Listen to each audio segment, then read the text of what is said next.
Hello' মৰমৰ class 10 শিক্ষাৰ্থীসকল, তোমালোকে বাৰু গণিত বিষয়টো টান পাইছা নেকি? নে গণিতৰ সমস্যাবোৰ সমাধান কৰিবলৈ বহুত অসুবিধা ফিল কৰি আছা? ডন্ট ৱাৰি, মই চাইফুল আহমদ আছো তোমালোকৰ লগত সদায়, যাতে গণিত বিষয়ৰ প্ৰতিটো সমস্যাই অতি সহজ সৰল পদ্ধতিৰ বাবে আৰু আমোদজনকভাৱে তোমালোকক বুজাই দিব পাৰোঁ। তাৰ কাৰণে মই এই ভিডিঅ'টো প্ৰস্তুত কৰিছোঁ। আজিৰ ভিডিঅ'টোত আছে যে ক্লাছ 10ৰ মেথমেটিক্সৰ চেপ্টাৰ 3ৰ এক্সাৰচাইজ 3.3ৰ 2 নম্বৰৰ পৰা বাকীখিনি অংক। ইয়াৰ আগৰ ভিডিঅ'টোত আমি আলোচনা কৰিছিলোঁ এক্সাৰচাইজ 3.3ৰ 1 নম্বৰৰ অংককেইটা। তো বোলা দেৰি নকৰি আৰম্ভ কৰোঁ আজি আমাৰ ভিডিঅ'টি। অনুশীলনী 3.3, ইয়াতে কি আছে 2 নম্বৰত তলৰ সমস্যাবোৰ ৰৈখিক সমীকৰণযোৰ গঠন কৰা আৰু সিহঁতৰ সমাধান অপনয়ন পদ্ধতিৰে উলিওৱা। যদি সমাধান থাকে তেতিয়াহ'লে অপনয়ন পদ্ধতিৰে উলিয়াবলৈ দিছে। আমি ইতিমধ্যে ছাবষ্টিটিউট মেথড শিকিছোঁ আৰু এলিমিনেশ্যন মেথড শিকিছোঁ। তো আজি আমি কি কৰিম, এইবিলাক যি বাক্য আকাৰে দিয়া থাকে এইবিলাক আমি সহজতে প্ৰথমতে ৰৈখিক আকাৰলৈ প্ৰকাশ কৰিম, তাৰপিছত অপনয়ন পদ্ধতিৰে সমাধান কৰিবলৈ চেষ্টা কৰিম। ঠিক আছে? তো প্ৰশ্নটো চোৱা কি আছে, যে যদি আমি লবত 1 যোগ কৰোঁ আৰু হৰৰ পৰা 1 বিয়োগ কৰোঁ, এটা ভগ্নাংশ হৈ গৈ 1।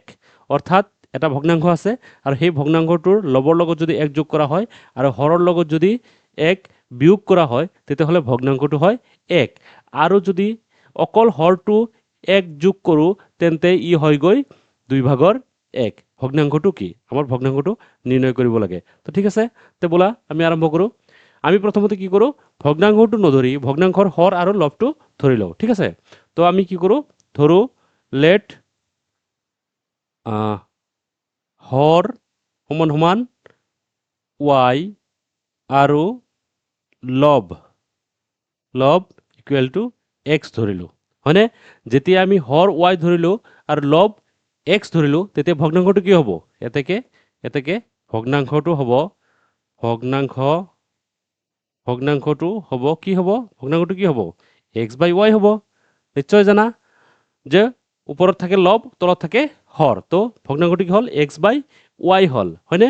এতিয়া আমি কি কৰিম, এই গোটেই যিখিনি ব্যাখ্যা দিছে এই ব্যাখ্যাখিনি আমি প্ৰশ্নমতে আমি ৰৈখিক আকাৰত প্ৰকাশ কৰিম। তো এতিয়া আমি কি লিখোঁ, যে এতেকে প্ৰশ্নমতে এতিয়া প্ৰশ্নমতে কি কৈছে সেইখিনি কাম আমি কৰিম। প্ৰথম কি কৈছে, যে যদি আমি লবত 1 যোগ কৰোঁ আৰু হৰৰ পৰা 1 বিয়োগ কৰোঁ, তো আমি কি কৰিম, লবৰ লগত 1 যোগ কৰিম আৰু হৰৰ পৰা 1 বিয়োগ কৰিম। তো y-1 ইকুৱেল টু আমাৰ কিমান হয়? ভগ্নাংশটো হয় 1, হয়নে? প্ৰথম চৰ্ত হ'ল এইটো। আকৌ কি কৈছে, যে আমি যদি অকল হৰটোহে 1 যোগ কৰোঁ, হৰটোত 1 যোগ কৰোঁ, অৰ্থাৎ আমাৰ লবটো ঠিকে থাকিব, হৰটোত কি কৰিব দিছে? 1 যোগ কৰিব দিছে। তেতিয়া আমাৰ ভগ্নাংশটো কি হয়? ভগ্নাংশটো হয় 2/1, হয়নে? তো এই দুটা আমি চৰ্ত পালোঁ। এইখিনি আমি অলপ কি কৰোঁ, সৰল কৰি লওঁ। তো সৰল কৰি ল'লে কি হ'ব চাবা, ইয়াতে হ'ব x + 1 আৰু এইখিনি ইফালে পূৰণ কৰি দিয়া বা ক্ৰছ মাল্টিপ্লিকেশ্যন কৰিলে কি হয়, যে y-1, হয়নে? তো এইটো সৰল কৰিলে আৰু সৰল কৰিলে কি হ'ব, x, y টো ইফালে আনা, -y এইটো ইফালে আনিলে প্লাছ হ'ব, গতিকে +2 = 0। এইটো আমাৰ ৰৈখিক সমীকৰণৰ আকাৰত পৰিছে। এইবাৰ নেক্সট এইটো কৰা। তো এইটো কৰিলে কি হ'ব, এইটো কৰিলে ক্ৰছ পূৰণ কৰি দিয়া। তো ইফালে থাকিব 2x আৰু ইফালে থাকিব y + 1। এইটো অলপ সৰল কৰিলে কি হ'ব, যে 2x - y - 1 = 0। এতিয়া আমি চোৱা দুটা ৰৈখিক সমীকৰণ পালোঁ, এইটো এটা পালোঁ আৰু এইটো এটা পালোঁ। তো এইটো আমি কি দিওঁ, নম্বৰ দিলোঁ 1 আৰু এইটোক নম্বৰ দিলোঁ আমি 2, হয়নে? দুটা সমীকৰণ পালোঁ। এতিয়া চোৱা এই দুটা সমীকৰণৰ পৰা আমি কি কৰিব লাগে, অপনয়ন পদ্ধতিৰ সহায়ত x আৰু y ৰ মান উলিয়াব লাগে। তো অপনয়ন পদ্ধতিৰ নিয়মটো কি আছিল, যে যিকোনো চলক x বা y যিকোনো চলক আমি কি কৰিব লাগে, এটা নোহোৱা কৰিব লাগে। তো ইয়াতে চোৱা কি আছে, x - y আছে, ইয়াতেও -y আছে, ইয়াৰ কোএফিচিয়েণ্টও 1 আছে, ইয়াৰ কোএফিচিয়েণ্টও একে আছে। তো আমি কি কৰোঁ, 2ৰ পৰা 1 বিয়োগ কৰি দিওঁ। তো 2ৰ পৰা 1 বিয়োগ কৰি দিলে কি হ'ব, তো চোৱা 2ৰ পৰা 1 যদি আমি বিয়োগ কৰি দিওঁ, 2 - 1 যদি আমি কৰি দিওঁ, তেতিয়াহ'লে আমাৰ কি পাম, 2ত ইফালে কি আছে, 2x, তো 2x লিখিলোঁ, মাইনাছ 1 নম্বৰত কি আছে, x আছে, লিখিলোঁ। তাৰপিছত কি আছে, -y, তো -y টো লিখিলোঁ। তাৰপিছত আমাৰ কি আছে, এইটো আছে -y, হয়নে? যিহেতু বিয়োগ কৰিব লাগে, তো মাইনাছ মাইনাছ ৱাই লিখিলোঁ। তাৰপিছত কি আছে -1 আছে -1, তাৰপিছত মাইনাছ ইফালে কি আছে +2 আছে =0 হয়নে? তো এইবাৰ অলপ সমাধান কৰা। সমাধান কৰিলে কি হ'ব দুটা এক্সৰ পৰা এটা এক্স গ'লে থাকিব এটা এক্স আৰু ইফালে এই মাইনাছ মাইনাছে প্লাছ হৈ যাব আৰু এইটো মাইনাছ হ'ব, গতিকে ৱাইটো কেঞ্চেল যাব আৰু ইফালে কি হ'ব ইয়াতে -1 আৰু -2 তো কিমান হ'ব -3 =0 হয়নে? তো ইয়াৰ পৰা আমি কি কৰি লিখিব পাৰোঁ, ইয়াৰ পৰা আমি লিখিব পাৰোঁ যে x = 3, অৰ্থাৎ আমি এক্সৰ মান পালোঁ 3 হয়নে? এক্সৰ মান এটা আমি পালোঁ। এতিয়া এই মানটো আমি কি কৰিম ইয়াৰ যিকোনো এটা সমীকৰণত বহাই দিম। আমি প্ৰথম কি কৰোঁ 1 নম্বৰ সমীকৰণটোতে বহাই দিওঁ, এক্সৰ মান 1 নং সমীকৰণত বহুৱাই পাওঁ। আমাৰ 1 নম্বৰ সমীকৰণটো কি আছিল যে x - y + 2 = 0 হয়নে? আমি এক্সৰ মান কিমান পালোঁ 3 পালোঁ হয়নে? গতিকে 3 - y + 2 = 0। তো এইবাৰ পৰা সমাধান কৰি দিয়া। সমাধান কৰিলে কি হ'ব ৱাইটো ইফালে নিয়া, তো ইফালে নিলে কি হ'ব ৱাইটো প্লাছ হৈ যাব আৰু ইফালে 3 আৰু 2 প্লাছ কৰিলে কিমান হ'ব 5 হ'ব আৰু ইফালে থাকিব যাব ৱাই হয়নে? অৰ্থাৎ আমি কি পালোঁ যে y = আমি 5 পালোঁ আৰু আমি x = কিমান পাইছোঁ x = 3 পাইছোঁ হয়নে? তো আমি কি পালোঁ এটা মান পালোঁ 5, এটা মান পালোঁ 3। এতিয়া ভগ্নাংশটো নিৰ্ণয় কৰা। তো ভগ্নাংশটো কি হ'ব এতিয়া? তো ভগ্নাংশটো হ'ব আমি কি লিখিম যে নিৰ্ণেয়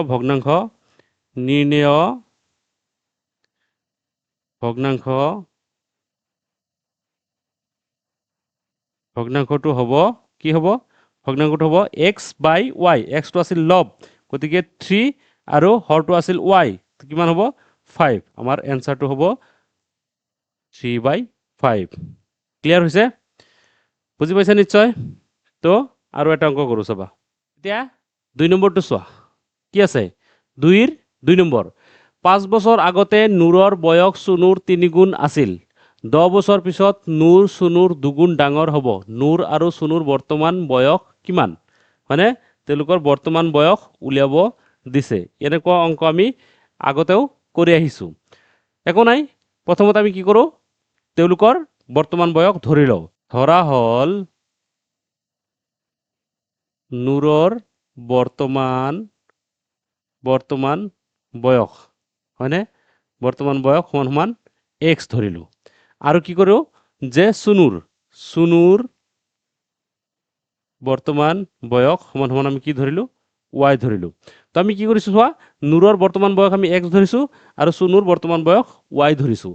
এতিয়া 5 বছৰ আগতে তেওঁলোকৰ বয়স কি হ'ব 5 বছৰ আগতে কি হ'ব আগত কৈছে, গতিকে কি হ'ব এই বৰ্তমান বয়সৰ পৰা মাইনাছ হ'ব দুয়োৰে। নূৰৰ বয়স হ'ব x - 5 আৰু চুনুৰ বয়স হ'ব y - 5। এতিয়া প্ৰশ্নমতে কি কৈছে চোৱা এতেকে প্ৰশ্নমতে আমাৰ কি হ'ব যে 5 বছৰ আগতে নূৰৰ বয়স মানে x - 5 নূৰৰ বয়স কাৰ বয়সৰ সমান চুনুৰ 3 গুণৰ আছিল, অৰ্থাৎ চুনুৰ 3 গুণ আছিল 5 বছৰ আগত চুনুৰ বয়স কিমান হ'ব y - 5 আৰু তাৰ কিমান আছিল 3 গুণ আছিল। এইটো এটা চৰ্ত। তাৰপিছত আৰু এটা চৰ্ত হ'ব কি হ'ব যে 10 বছৰ পিছত তেওঁলোকৰ বয়স কিমান হ'ব 10 বছৰ পিছত নূৰৰ বয়স চুনুৰ 2 গুণ ডাঙৰ হ'ব, অৰ্থাৎ চুনুৰ বয়সৰ 2 গুণ হ'ব মানে এই দুটা পালোঁ। এই দুটা প্ৰথমতে এটা সমাধান কৰি লোৱা। তো 1 নম্বৰটো এইটো কৰা, এইটো কৰিলে কি হ'ব x - 5 = 3y - 15 হ'ল আৰু অলপ সমাধান কৰা। তেতিয়াহ'লে কি হ'ব x এইটো ইফালে না -3y এইটো ইফালে না কিমান হ'ব প্লাছ হৈ যাব, গতিকে +10 হ'ব +10 = 0। এইটো দিলোঁ আমি 1 নম্বৰ। ঠিক আছে, এইবাৰ এইটো কৰোঁ। এইটো কৰিলে কি হ'ব x + 10 এইটো হ'ব 2y + 20। এবার ইয়াতে ইফালে আনা x - 2y ইয়াতে 10 প্লাস ইফালে আনিলে -20 তো কিমান থাকিব -10 = 0। এইটো দিয়া 2 নম্বৰ।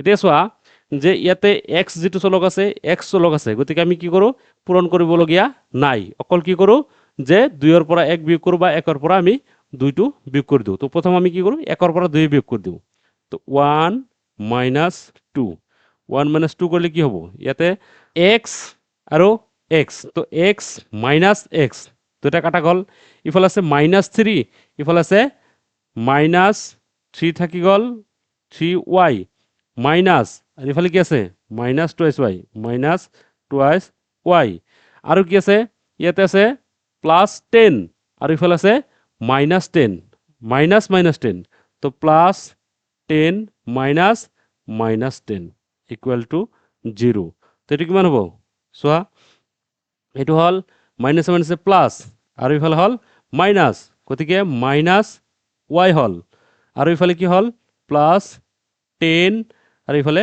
+10 হল = 0 তো ইয়াতে কিমান হ'ব -y +20 = 0 অৰ্থাৎ y = আমি কিমান পালো 20 পালো হয়নে y = 20 পালো এই y টো যদি ইফালে দিয়া তো মাইনাসটো কি হ'ব প্লাস হৈ যাব তো y = আমি 20 পালো অৰ্থাৎ কাৰ বয়স পালো আমি সুনুৰ বৰ্তমান বয়স পালো এতিয়া এই y এৰ মানটো যেতিয়া আমি 1 নম্বৰ বা 2 নম্বৰ যিকোনো এটা সমীকৰণত বহাই দিও তেতিয়া হলে আমি কি পাম x এৰ মানটো পাম তো কি কৰো আমি 1 নম্বৰত বহাই দিও তোমালোকে লিখিবা যে y এৰ মানটো 1 নং সমীকৰণত বহুৱাই পাও তো মই ডাইৰেক্ট শর্টকাট লিখিলো 1 ইমপ্লাইজ তো কি হ'ব ইয়াতে কি আছিল x মানে x এ থাকিব -3 ইনটু y মানে কিমান হ'ব 20 তাৰপিছত কি হ'ব +10 = 0 এবার সমাধান করা সমাধান করলে কি হ'ব x - 60 + 10 = 0 তার মানে কিমান x - 50 = 0 দ্যাট মিন্স x = 50 হয়নে তো কি কৈছিল আমাৰ যে নূৰ আৰু সুনুৰ বৰ্তমান বয়স কিমান আমি কি ধৰিছিলো যে নূৰৰ বৰ্তমান বয়স ধৰিছিলো x অৰ্থাৎ নূৰৰ বৰ্তমান বয়স হল 50 বছৰ আৰু কি ধৰিছিলো সুনুৰ বৰ্তমান বয়স y তো y এর মান কিমান আছে 20 অর্থাৎ সুনুর বর্তমান বয়স কিমান হ'ব 20 বছর ঠিক আছে ক্লিয়ার হৈছে দুটা অঙ্কৰ সংখ্যা এটাৰ অঙ্ক দুটাৰ সমষ্টি দুটা অঙ্কৰ এটা সংখ্যা আছে আৰু সেই সংখ্যাটোৰ অঙ্ক দুটাৰ সমষ্টি 9 আকৌ এই সংখ্যাটোৰ 9 গুণ ললে সংখ্যাটোৰ অঙ্ক দুটাৰ হাল সলনি কৰি পোৱা সংখ্যাটোৰ দুগুণৰ সমান হয় কোনো কথা নাই আমি কি কৰো ধৰি লও ধৰা হল একক স্থানৰ অঙ্ক একক স্থানৰ যেহেতু স্থানটো সলনি হয় সেইকাৰণে আমি একক স্থান দশক স্থান বুলি ধৰিব লাগিব ধৰা হল একক স্থানৰ অঙ্ক আমি কি ধৰিলো = y ধৰিলো আৰু দশক স্থানৰ অঙ্ক সমান x ধৰিলো এতেকে সংখ্যাটো কি হ'ব সংখ্যাটো হ'ব সমান কিমান হ'ব একক স্থানৰ অঙ্কটো হল y আৰু দশক স্থানৰ হল x অৰ্থাৎ 10x + y এইটো হ'ব আমাৰ নিৰ্দিষ্ট সংখ্যাটো এতিয়া প্ৰশ্নমতে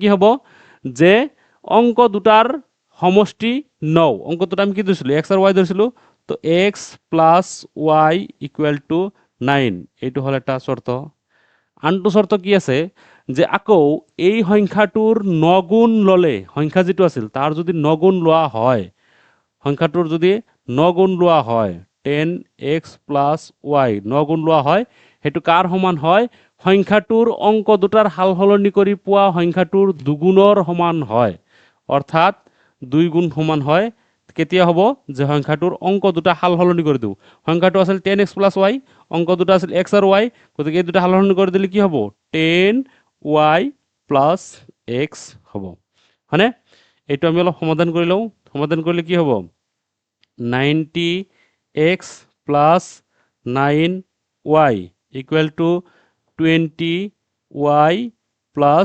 2x এবার চোৱা কি হ'ব এই 2x টো ইফালে মাইনাস কৰা গতিকে কি হ'ব 88x + 9y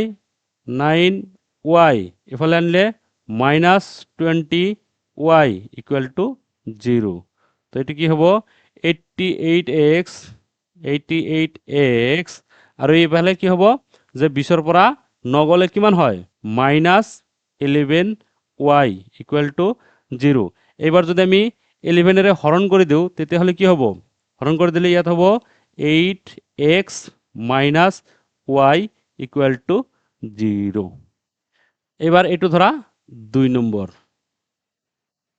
নম্বৰ ইয়াতে কি আছে 8x - y = 0 আৰু ইয়াতে আছে x + y = 9 এইবাৰ কি কৰা আমি কি কৰোঁ 1 + 2 কৰি দিওঁ 1 + 2 কৰি দিলে আমাৰ কি হ'ব যে y আৰু y টো কাটা যাব তেতিয়াহ'লে কি হ'ব 8x আৰু ইফালে আছিল x তো আমাৰ কিমান হ'ব 9x আৰু y টো কেনসেল গ'ল আৰু ইফালে 9 আৰু 0 আছিল গতিকে এটো হ'ল 9 তো আমি x = কি পালো 9 এর যদি কাটি দিও তেতিয়াহ'লে x = পাম আমি 1 হয়নে x = পালো আমি 1 আৰু y এৰ মানটো আমি পোৱা নাই y এৰ মান কি কৰিব লাগিব এতে x টোহে পালো গতিকে এই x এৰ মানটো আমি কত বহাই দিম হয়তো 2 নম্বৰত বহাই দিম নাইবা 1 নম্বৰত বহাই দিম ইমান সময়লৈকে আমি 1 নম্বৰতে বহাইছিলো এবাৰ কি কৰো 2 নম্বৰত বহাই চাও ঠিক আছে তো এবাৰ কি কৰা 2ত আমি x এৰ মানটো বহুৱাই পাও তো কি পাম আমি 8x * 1 - y = 0 দ্যাট মিন্স আমি কি ক'ব পাৰো y = 8 বুলি ক'ব পাৰো তো x = পালে আমি 1 আৰু y = পালো আমি 8 হয়নে আমাৰ কি দিছিল সংখ্যাটো উলিওৱা তো নিৰ্ণয় সংখ্যাটো কি হ'ব এতিয়া এতেকে নিৰ্ণয় সংখ্যাটো হ'ব কি হ'ব কোৱাচোন কি হ'ব হয়নে একদম সহজ x আৰু y উলাইছো হয় না নহয় গতিকে নিৰ্ণয় সংখ্যাটো কি হ'ব 10x + y 10x অৰ্থাৎ 10 * 1 10 * 1 + y y মানে কিমান পাইছো 8 পাইছো তো আমাৰ কিমান হ'ব 18 নিৰ্ণয় সংখ্যাটো হ'ব আমাৰ 18 কিবা কনফিউজন আছে যদি কিবা কনফিউজন থাকে তেতিয়াহ'লে তোমালোকে কমেন্ট বক্সত কমেন্ট কৰিবা ঠিক আছে নেক্সট 4 নম্বৰটো চোৱা যে মিনাই 2000 টকা উলিয়াবলৈ এটা বেংকলৈ গ'ল মিনা নামৰ মানুহ এজনীয়ে কি কৰিলে যে বেংকলৈ পইচা উঠাবৰ কাৰণে 2000 টকা উঠাবৰ কাৰণে গুচি গ'ল তাই ধনবৰালিক মাত্ৰ 50 টকীয়া আৰু 100 টকীয়া নোটহে দিবলৈ ক'লে তাইৰ চৰ্তটো হ'ল যে 50 টকীয়া আৰু 100 টকীয়া নোটহে দিব লাগে মিনাই মুঠতে কি হ'ল 25খন নোট পালে তাই 50 টকীয়া আৰু 100 টকীয়া নোট কেইখন পালে এটো আমি উলিয়াব লাগে ধনবৰালিয়ে কি কৰিলে 50 টকীয়া আৰু 100 টকীয়া নোট দুটা মিলি 25টা নোট দিলে এতিয়া আমি তাৰ পৰা ভাগ কৰি উলিয়াব লাগিব যে 50 টকীয়া নোট কেইটা দিলে আৰু 100 টকীয়া নোট কেইটা দিলে হয়নে আমি সৰুতে কি কৰিছিলো এনেকুৱা ভাগবোৰ আমি হাতৰ খেলিছিলো হয়নে নহয় সেইবিলাকে এতিয়া অংকত আছে অৰ্থাৎ এই অংকটো আমি সেইমতে কৰি যাম তো প্ৰথমতে আমি ৰৈখিক সমীকৰণলৈ কনভাৰ্ট কৰিম তাৰ পিছত এলিমিনেশ্যন মেথডত আমি সমাধান কৰিম তো তাৰ কাৰণে কি কৰা যে ধৰা হল যে 50 টকীয়া নোট x খন ধৰা হল কি যে 50 টকীয়া নোট কিমানখন সমান x খন আমি x খন বুলি ধৰি ললো আৰু 100 টকীয়া নোট সমান আমি কি ধৰিলো y খন বুলি ধৰি ললো ঠিক আছে তো প্ৰশ্নমতে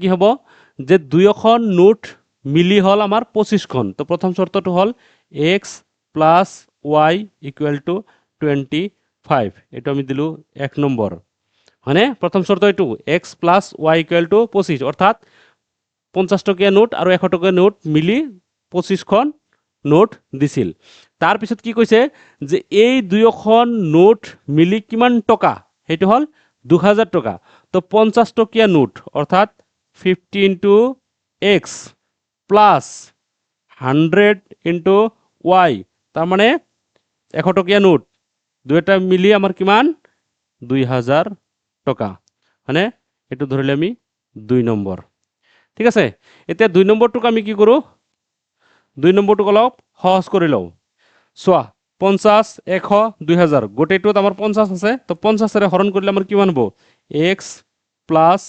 2y = দুখৰ মাজত 4 বাৰ 40 এবাৰ এটুক দিয়া আমি 3 নম্বৰ হয়নে এবাৰ চোৱা কি আছে 3 নম্বৰ আৰু 1 নম্বৰৰ পৰা অৰ্থাৎ 3 আৰু 1ৰ পৰা আমি কি কৰো যদি 3 ৰ পৰা 1 বাদ দিও তেতিয়াহলে কি হ'ব চোৱা 3 - 1 ইকুৱেল টু কি হ'ব এইটো x কেনসেল গল তাৰ পিছত টুৱাইস y থাকিল আৰু ইফালে -y হৈ গল গতিকে আমি কিমান পালো y পালো ইয়াতে 40 আছিল 40 ৰ পৰা 25 গলে কিমান থাকিব 40 ৰ পৰা 25 গলে থাকিব কিমান 15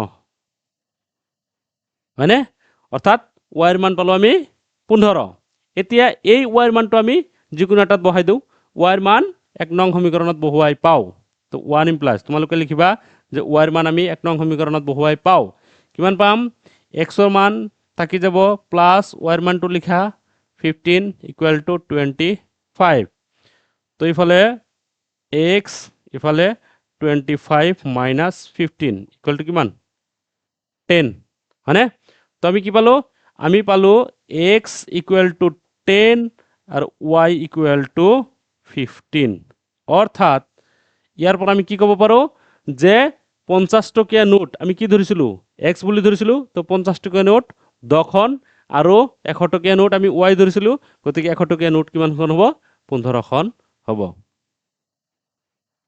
ক্লিয়াৰ হৈছে নিশ্চয় বুজি পাইছা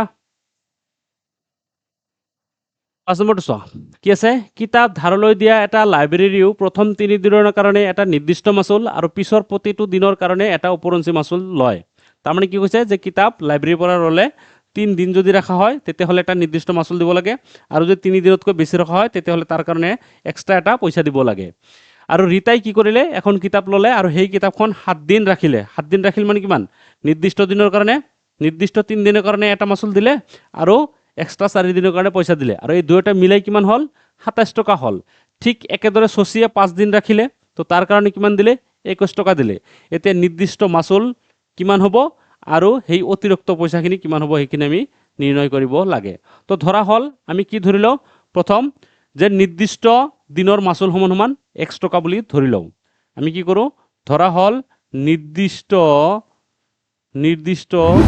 দিনৰ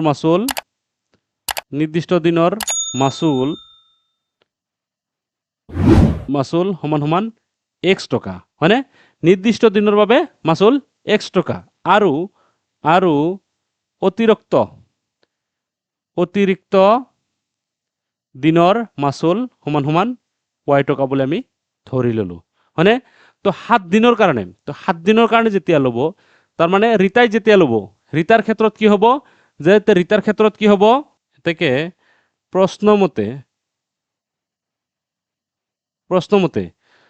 কি হ'ব ৰিতাৰ ক্ষেত্ৰত কি হ'ব যে নিৰ্দিষ্ট দিন প্লাস আৰু কিমান দিন ৰাখিছিল 7 দিন ৰাখিছিল তো কি হ'ব যে 4y অতিৰিক্ত দিনৰ কাৰণে আমি কি ধৰিছো y ধৰিছো তো নিৰ্দিষ্ট দিন 3 দিন আৰু হল 4 দিন 2 দিন মিলি পইচা কিমান দিছে 27 টকা দিছে এটো ধৰা 1 নম্বৰ ঠিক আছে আৰু কি কৰা আৰু দ্বিতীয় যেটো শৰ্ত সচি এবাৰ সচিৰ ক্ষেত্ৰত তো সচিয়ে কি কৰিলে 5 দিন ৰাখিলে তো 5 দিন ৰাখা মানে নিৰ্দিষ্ট দিনৰ কাৰণে x আৰু 3 দিন গল আৰু কিমান থাকিল 2 দিন থাকিল তো 2y ইকুৱেল টু কিমান হ'ব 21 টকা হ'ব এটো ধৰিলে আমি 2 হয়নে এবাৰ কি কৰা যে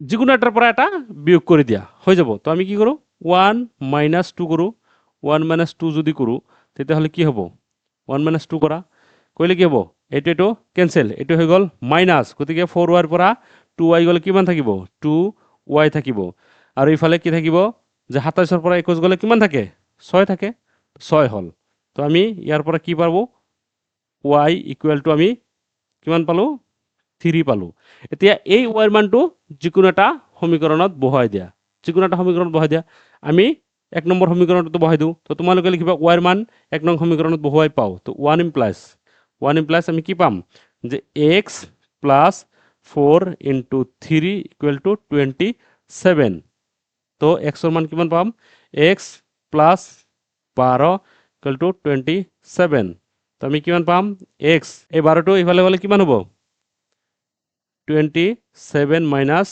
12 that means কিমান 15 হয়নে তো নিৰ্দিষ্ট আমি পালো কি যে x ইকুৱেল টু সমান সমান 15 আৰু y ইকুৱেল টু পালো আমি 3 তো নিৰ্দিষ্ট দিনৰ বাবে মাচুল হল 15 টকা আৰু অতিৰিক্ত প্ৰতিদিনৰ বাবে মাচুল হল 3 টকা হয়নে অতিৰিক্ত দিনৰ বাবে 3 টকা আৰু নিৰ্দিষ্ট দিনৰ বাবে মাচুল 15 টকা আমাক কি উলিয়াব দিছিল যে নিৰ্দিষ্ট মাচুল আৰু প্ৰতিদিনে দিবলগীয়া উপৰঞ্চি মাচুলৰ নিৰিখ কিমান হ'ব তো উপৰঞ্চি মাচুল আমি পালো কিমান 3 টকা আৰু নিৰ্দিষ্ট দিনৰ কাৰণে 15 টকা